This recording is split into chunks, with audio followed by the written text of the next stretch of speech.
If you're in a larger network, you may find yourself in the situation where you have a lot of different users, but only a small handful of different jobs that those users do.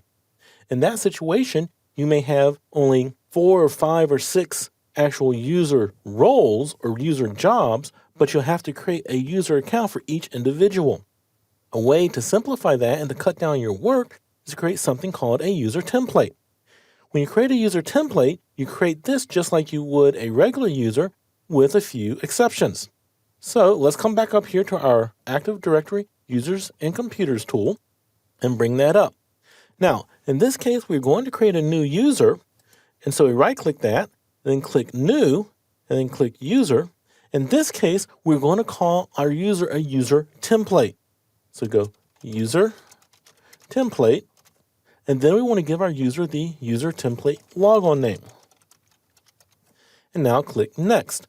Now here's where we change things up a little bit. In this situation, we want to disable our user and also turn off the must change password at next logon. We can go ahead and put in our new password here and then click Next and then Finish. Once we've done that, you'll notice down here at the bottom we have a user template user. You'll also notice there's a little down arrow here. That arrow indicates that this user is disabled. Once we've created our basic user, we can also come in here and right-click and click Properties, and this will bring up our Properties dialog box. In this dialog box, as you can see, there are a lot of different tabs. You can set address information, you can set account information, you can set profile information, you can even set group information.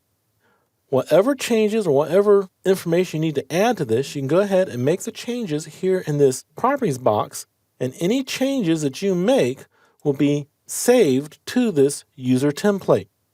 And that way, when you go to create a user, you can simply use the template as a basis for creating a user that has all the functionality that a specific user needs.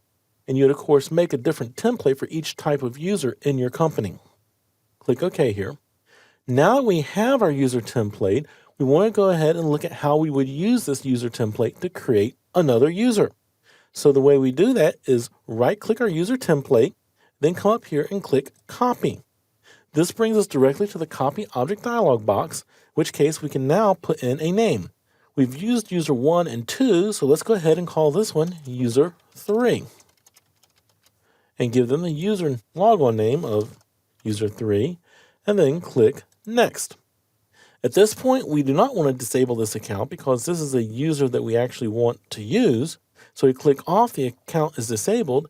Go ahead and click on the user must change password at next logon.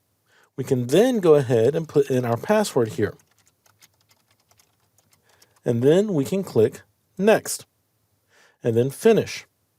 Once we do this, you'll notice we now have a user 3 that we can use for that particular user. And our template user is still there and untouched.